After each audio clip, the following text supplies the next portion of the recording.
नमस्कार और स्वागत है आपका प्राइम न्यूज़ धरनी हिंदी में। यहाँ आपको मिलेंगी देश, दुनिया और आपके जीवन से जुड़ी हर बड़ी खबरें सबसे पहले और सबसे सटीक। हम लाते हैं राजनीति से लेकर अंतर्राष्ट्रीय खबरों तक, खेल की ताज़ा हलचल से लेकर बाजार की हर चाल और विज्ञान की अद्भुत खोजों से लेकर रोजमर्रा की जिंदगी से जुड़ी महत्वपूर्ण जानकारियाँ। तो जुड़े रहिए प्राइम न्यूज़ धरनी हिंदी के साथ, जहां हर खबर मिलती है ईमानदारी और निष्पक्षता के साथ। आपकी आवाज़, आपकी खबर। शुरुआत करते हैं आज की बड़ी खबरों से। देश के सबसे अमीर और गरीब मुख्यमंत्री चंद्रबाबू नायडू टॉप पर, ममता बनर्जी सबसे नीचे। आंध्र प्रदेश के मुख्यमंत्री चंद्रबाबू नायडू 931 करोड़ रुपए की संपत्ति के साथ देश के सबसे अमीर मुख्यमंत्री हैं, जबकि पश्चिम बंगाल की मुख्यमंत्री ममता बनर्जी 15 लाख रुपए की संपत्ति के साथ सबसे कम अमीर हैं। एक औसत मुख्यमंत्री की आय देश की प्रति व्यक्ति औसत आय से 7.3 गुना अधिक है। मणिपुर के सीएम एन बीरेन सिंह ने मांगी माफी, 2025 तक शांति बहाली का वादा। मणिपुर के मुख्यमंत्री एन बीरेन सिंह ने राज्य में पिछले साल से चल रही जातीय हिंसा के लिए माफी मांगते हुए कहा कि 2025 तक राज्य में सामान्य स्थिति बहाल हो जाएगी। उन्होंने सभी समुदायों से शांति और एकता के साथ आगे बढ़ने की अपील की। राहुल गांधी की वियतनाम यात्रा पर बीजेपी का निशाना, कांग्रेस ने दिया करारा जवाब। राहुल गांधी की वियतनाम यात्रा को लेकर बीजेपी ने उन्हें नए साल पर पार्टी करने का आरोप लगाते हुए निशाना साधा, जबकि कांग्रेस ने इसे ध्यान भटकाने की राजनीति करार दिया। कांग्रेस ने बीजेपी पर डॉक्टर मनमोहन सिंह के अंतिम संस्कार में अपमानजनक व्यवहार का आरोप लगाया। मंदिर गुरुद्वारा पुजारियों को 18,000 रुपए मासिक वेतन का वादा, बीजेपी ने बताया आपका नया छलावा। अरविंद केजरीवाल ने आपकी सत्ता में वापसी पर पुजारियों और ग्रंथियों को 18,000 रुपए मासिक वेतन देने का वादा किया है। बीजेपी ने इसे आपकी विफलताओं से ध्यान भटकाने का प्रयास बताया। बीड़ सरपंच हत्याकांड, मुंडे भाई बहनों से इस्तीफे की मांग, जांच तक दबाव बढ़ा। सामाजिक कार्यकर्ता अंजलि दमानिया ने बीड़ सरपंच संतोष देशमुख हत्याकांड में मंत्री धनंजय मुंडे और पंकजा मुंडे से इस्तीफे की मांग की है। उन्होंने मुंडे परिवार के करीबी वाल्मीकि कराड पर लगे आरोपों के चलते निष्पक्ष जांच की अपील की। तमिलनाडु बीजेपी प्रमुख अन्नामलाई का डीएमके पर निशाना, विजय की एंट्री से घबराई डीएमके कर रही है बदनाम करने की कोशिश। तमिलनाडु बीजेपी प्रमुख अन्नामलाई ने डीएमके सरकार पर कानून व्यवस्था बिगाड़ने और भ्रष्टाचार के आरोप लगाते हुए विरोध प्रदर्शन किया। उन्होंने अभिनेता विजय की पार्टी टीवीके की एंट्री को डीएमके के वोट बैंक के लिए खतरा बताया। कर्नाटक बीजेपी ने ठेकेदार आत्महत्या मामले में प्रियंक खड़गे का इस्तीफा और सीबीआई जांच की मांग। बीजेपी ने बिदर के ठेकेदार की आत्महत्या मामले में मंत्री प्रियंक खड़गे पर आरोप लगाते हुए सीबीआई जांच और उनके इस्तीफे की मांग की है। राज्य सरकार ने मामले की जांच सीआईडी को सौंपी, जबकि खड़गे ने आरोपों को खारिज किया। फ्रांस के साथ टॉर्पीडो समझौता, डीआरडीओ की नई तकनीक से भारतीय पनडुब्बियों को मिलेगा बढ़ावा। भारत ने फ्रांस की नेवल ग्रुप और मुंबई की मजगांव डॉक शिपबिल्डर्स के साथ 2,867 करोड़ रुपए के रक्षा समझौते किए। इन समझौतों में इलेक्ट्रॉनिक हेवी वेट टॉर्पीडो और एयर इंडिपेंडेंट प्रोपल्शन (एआईपी) तकनीक शामिल हैं। डीआरडीओ द्वारा विकसित एआईपी प्रणाली से पारंपरिक पनडुब्बियों की क्षमता और स्वायत्तता बढ़ेगी, जो आत्मनिर्भर भारत पहल के तहत बनाई जाएगी। ओडिशा को पीएम उषा के तहत 670 करोड़ रुपए, 4 विश्वविद्यालयों को मेरू अपग्रेड के लिए 100 करोड़।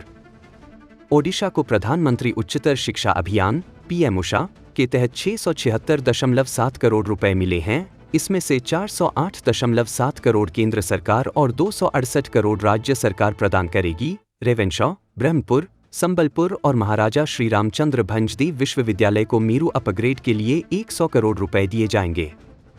अन्य 5 जिलों और 29 शैक्षणिक संस्थानों को भी उच्च शिक्षा बुनियादी ढांचे को मजबूत करने के लिए सहायता राशि दी गई है। ओडिशा में जीरो नाइट उत्सवों के लिए शून्य सहिष्णुता, शराब पीकर ड्राइविंग करने वालों का लाइसेंस रद्द। ओडिशा में नए साल के जश्न के दौरान पुलिस और परिवहन अधिकारियों ने कड़ी सुरक्षा और कार्रवाई के उपाय किए हैं। शराब पीकर वाहन चलाने वालों के लाइसेंस को रद्द कर दिया जाएगा और भारी जुर्माना लगाया जाएगा। राज्य परिवहन प्राधिकरण (एसटीए) ने 1 जनवरी से 7 जनवरी तक सख्त जांच अभियान चलाने का निर्णय लिया है। सड़क सुरक्षा सप्ताह के तहत शराब पीकर गाड़ी चलाने, ओवर स्पीडिंग और नाबालिगों द्वारा ड्राइविंग के खिलाफ कड़ी कार्रवाई की जाएगी। ओडिशा सीएम 5 जनवरी को शाहिद माधो सिंहाथ खर्चा योजना का शुभारंभ करेंगे। ओडिशा के मुख्यमंत्री मोहन चरण मांझी 5 जनवरी को आदिवासी छात्रों के लिए शाहिद माधो सिंहाथ खर्चा योजना लॉन्च करेंगे। इस योजना के तहत राज्य भर के अनुसूचित जनजाति सेंट समुदाय के छात्रों को एकमुश्त वित्तीय सहायता दी जाएगी। कक्षा 9 और 10 के सरकारी और सहायता प्राप्त स्कूलों के छात्रों को योजना के तहत 5,000 रुपये की सहायता मिलेगी, जिसका उद्देश्य आदिवासी छात्रों के बीच ड्रॉप आउट दर को कम करना है। ओडिशा के गंजाम जिले के बेरहामपुर विश्वविद्यालय के महिला छात्रावास में भीषण आग। ओडिशा के गंजाम जिले में स्थित बेरहामपुर विश्वविद्यालय के शबरी महिला छात्रावास में मंगलवार को भीषण आग लग गई, जिससे लाखों रुपए की संपत्ति जलकर राख हो गई। आग पहले तल के एक कमरे में लगी और फिर अन्य कमरों में फैल गई। विश्वविद्यालय के अधिकारियों को सूचना मिलने के बाद दमकल कर्मी मौके पर पहुंचे और आग बुझाई, लेकिन कई सामान जलकर नष्ट हो गए। इस घटना में कोई घायल नहीं हुआ। आग के कारण की जांच जारी है और शॉर्ट सर्किट के कारण आग लगने का संदेह है। ओडिशा सरकार ने 8 आईपीएस अधिकारियों को अतिरिक्त डीजी, आईजी और डीआईजी के पद पर पदोन्नति दी। ओडिशा सरकार ने 2000 बैच के 2 आईपीएस अधिकारियों यतीन्द्र कोयल और प्रतीक मोहंती को अतिरिक्त डीजी पद पर पदोन्नत किया है। मोहंती केंद्रीय प्रतिनियुक्ति पर हैं। इसी तरह 2007 और 2011 बैच के 3 आईपीएस अधिकारियों को आईजी और डीआईजी के पद पर पदोन्नति मिली है। आईजी के पद पर पदोन्नत होने वाले अधिकारियों में अविनाश कुमार, डॉक्टर सार्थक सडंगी और नीति शेखर शामिल हैं। डीआईजी के पद पर पदोन्नति पाने वाले अधिकारियों में पिनाकी मिश्रा, बनोत जुगल किशोर कुमार और बतुला गंगाधर हैं। ओडिशा में आदिवासी महिलाओं के साथ मारपीट, अब तक 4 गिरफ्तार, एनसीडब्ल्यू ने रिपोर्ट मांगी। ओडिशा के बालेश्वर जिले के रेमुना क्षेत्र में 2 आदिवासी महिलाओं को एक पेड़ से बांधकर सार्वजनिक रूप से मारपीट करने के आरोप में अब तक 4 पुरुषों को गिरफ्तार किया गया है। घटना का वीडियो सोशल मीडिया पर वायरल होने के बाद पुलिस ने कार्रवाई की। राष्ट्रीय महिला आयोग (एनसीडब्ल्यू) ने मामले का स्वतः संज्ञान लिया है और राज्य डीजीपी से 3 दिन के भीतर एक विस्तृत रिपोर्ट मांगी है। पुलिस ने एससी सेंट अत्याचार निवारण अधिनियम के तहत मामला दर्ज किया है और स्थानीय लोगों द्वारा आरोप लगाए गए धर्मांतरण के मामले में भी कार्रवाई की है। ओडिशा जमशेदपुर सीमा पर बैतरणी नदी से व्यवसायी का शव बरामद। ओडिशा के केंदुझार जिले के चंपुआ शहर के व्यवसायी बसंत पात्र का शव मंगलवार को बैतरणी नदी से बरामद किया गया। उन्होंने सोमवार रात बैतरणी ब्रिज पर अपनी स्कूटर खड़ी की थी और नदी में कूद गए थे। परिवार के सदस्यों द्वारा देर रात तक घर वापस न लौटने पर पुलिस से मदद मांगी गई थी। झारखंड पुलिस ने शव को नदी के दूसरी ओर से बरामद किया और मामले की जांच शुरू कर दी है, लेकिन उनकी मौत के कारण अभी तक स्पष्ट नहीं हो पाए हैं। ओडिशा में रात का तापमान अगले 2 दिन में 2 से 4 डिग्री सेल्सियस गिरने का अनुमान, घना कोहरा जारी।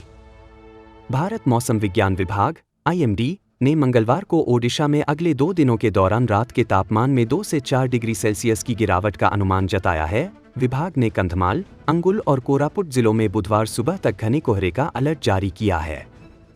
कलहंदी, बलांगीर, सोनेपुर, गंजाम, गजपति, सुंदरगढ़, झारसुगुड़ा, केओंझर और नयागढ़ जिलों में भी हल्के से मध्यम कोहरे का अनुमान है। प्लास्टिक और पॉलीथिन प्रतिबंध से कलीपत्र कारीगरों की रोजगार संकट में। ओडिशा के आदिवासी और वनवासी कारीगरों को पॉलीथिन और प्लास्टिक सामग्री के बाजार में उपयोग और प्रतिबंध का सामना करना पड़ रहा है। पारंपरिक वन उत्पादों की मांग में कमी के कारण कलीपत्र कारीगरों को रोजगार में संकट का सामना करना पड़ रहा है, जबकि महिलाएं प्लास्टिक और पॉलीथिन से उत्पादित सामान से रोजगार अर्जित कर रही थीं। यमन ने केरल की नर्स को हत्या के आरोप में मौत की सजा सुनाई, भारत ने प्रतिक्रिया दी। यमन के राष्ट्रपति राशद अल अलीमी ने भारतीय नर्स निमिषा प्रिय को हत्या के आरोप में मौत की सजा पर हस्ताक्षर कर दिए हैं। निमिषा प्रिय 2017 से यमन में एक यमनी नागरिक की हत्या के मामले में सजा काट रही थी। मीडिया रिपोर्ट्स के अनुसार यह सजा अगले 1 महीने में लागू की जाएगी। भारत ने एक बयान में कहा है कि वह निमिषा प्रिय की मौत की सजा के बारे में जानता है और उसके परिवार को हर संभव सहायता प्रदान कर रहा है। विदेश मंत्रालय के प्रवक्ता रणधीर जायसवाल ने बयान में कहा, हम समझते हैं कि प्रिय की परिवार उनकी रिहाई के लिए वैकल्पिक उपायों की तलाश कर रहा है और सरकार इस मामले में हर संभव सहायता प्रदान कर रही है। पहली बार युद्ध में उतरे यूएस के स्टेल्थ फाइटर और interceptor missile middle east operations में किया गया इस्तेमाल, 20 साल के परीक्षण के बाद एक का प्रयोग। इजरायल और ईरान समर्थित मिलिशिया के बीच जारी संघर्ष के बीच यूएस के कई अत्याधुनिक सैन्य सिस्टमों ने मिडिल ईस्ट में अपनी पहली बार युद्ध में भागीदारी की है। अब तक नए स्टेल्थ विमान और शक्तिशाली इंटरसेप्टर मिसाइलों के बाद यूएस आर्मी का terminal high altitude air defence third system भी इजरायल की रक्षा में अपनी क्षमता साबित कर चुका है। अमेरिका का थर्ड बैटरी, जिसे इजरायल में तैनात किया गया था, ने यमन में ईरान समर्थित हूथी विद्रोहियों द्वारा फेंके गए एक medium range ballistic missile MRBM को इंटरसेप्ट किया। इस इंटरसेप्शन का वीडियो ऑनलाइन वायरल हुआ, जिसमें थर्ड की सफलता पर टिप्पणीकारों ने खुशी जताई। थर्ड, जो अमेरिकी सैन्य रक्षा का एक अहम हिस्सा है, शॉर्ट, मीडियम और इंटरमीडिएट रेंज बैलिस्टिक मिसाइलों के टर्मिनल चरण में खतरे का पता लगाने और नष्ट करने के लिए डिजाइन किया गया है। इसके अलावा अमेरिकी सैन्य शक्ति के और भी कई आधुनिक हथियारों ने मिडिल ईस्ट में अपनी जंग की शुरुआत की है, जैसे F-35 और SM-3 मिसाइलें। F-35C स्टेल्थ विमान ने नवंबर 2024 में युद्ध में अपनी शुरुआत की, जबकि SM-3 इंटरसेप्टर मिसाइल ने इजरायल पर दागे गए ईरान के बैलिस्टिक मिसाइलों को नष्ट किया। स्पेस डॉकिंग एक्सपेरिमेंट, अंतरिक्ष यान सही कक्षा में स्थापित, इसरो की नई तकनीकी उपलब्धि। भारतीय अंतरिक्ष अनुसंधान संगठन इसरो के प्रमुख S सोमनाथ ने कहा कि रॉकेट ने 475 किलोमीटर के वृत्ताकार कक्षा में उपग्रहों को सही कक्षा में स्थापित किया, जो 15 मिनट से अधिक की उड़ान के बाद संभव हुआ। सोमवार रात को 2 अंतरिक्ष यान जो इसरो को अंतरिक्ष डॉकिंग का प्रदर्शन करने में मदद करेंगे, सफलतापूर्वक अलग हो गए और निर्धारित कक्षा में स्थित हो गए। भारतीय अंतरिक्ष अनुसंधान संगठन ने इस उपलब्धि की पुष्टि की। मिशन निदेशक एम जय कुमार ने कहा, PSLV C-60 मिशन सफलतापूर्वक संपन्न हुआ है और स्पेडेक्स अंतरिक्ष यान ने अपनी भूमिका निभाई है। सोमनाथ ने कहा कि PSLV C-60 मिशन ने 220 किलोग्राम वजन वाले 2 स्पेडेक्स उपग्रहों को 475 किलोमीटर की कक्षा में स्थापित किया, जो पूर्व में अपेक्षित 470 किलोमीटर से थोड़ा अधिक था। उन्होंने कहा, ये पेलोड्स उपग्रह नहीं हैं, बल्कि ये प्रयोगात्मक उद्देश्यों के लिए हैं और अगले 2 महीने तक अनुसंधान करेंगे। सोमनाथ ने यह भी बताया कि यह मिशन भारत के लिए बहुत महत्वपूर्ण है, क्योंकि इसका संबंध भविष्य के अंतरिक्ष मिशनों जैसे चंद्रयान 4 और मानव अंतरिक्ष उड़ान कार्यक्रम से है। उन्होंने कहा कि स्पेडेक्स मिशन के उद्देश्य आने वाले दिनों में पूरे होंगे और यह इसरो की अंतरिक्ष डॉकिंग तकनीक में उपलब्धियों की दिशा में एक बड़ा कदम है। स्पेस डॉकिंग तकनीक के माध्यम से इसरो अपनी संचालन क्षमता बढ़ाएगा और भविष्य के मिशनों के दायरे को भी विस्तार देगा। यह तकनीक भारत के चंद्रयान 4 मिशन और भारतीय अंतरिक्ष स्टेशन के निर्माण में भी महत्वपूर्ण होगी। इसरो ने कहा कि यह तकनीक भारत को अंतरिक्ष डॉकिंग में चीन, रूस और अमेरिका के बाद चौथा देश बना सकती है। तो आज के लिए बस इतना ही। आप जुड़े रहे प्राइम न्यूज़ धरनी हिंदी के साथ, जहां हर खबर मिलती है सबसे पहले और सबसे सटीक। अगर आपको हमारा यह वीडियो पसंद आया हो तो इसे लाइक करना न भूलें, अपने दोस्तों और परिवार के साथ शेयर करें और अगर अभी तक आपने हमारा चैनल सब्सक्राइब नहीं किया है तो तुरंत कर लें। तब तक के लिए प्राइम न्यूज़ धरनी हिंदी पर देखते रहें, सुनते रहें आपकी आवाज़, आपकी खबर। धन्यवाद और नमस्कार।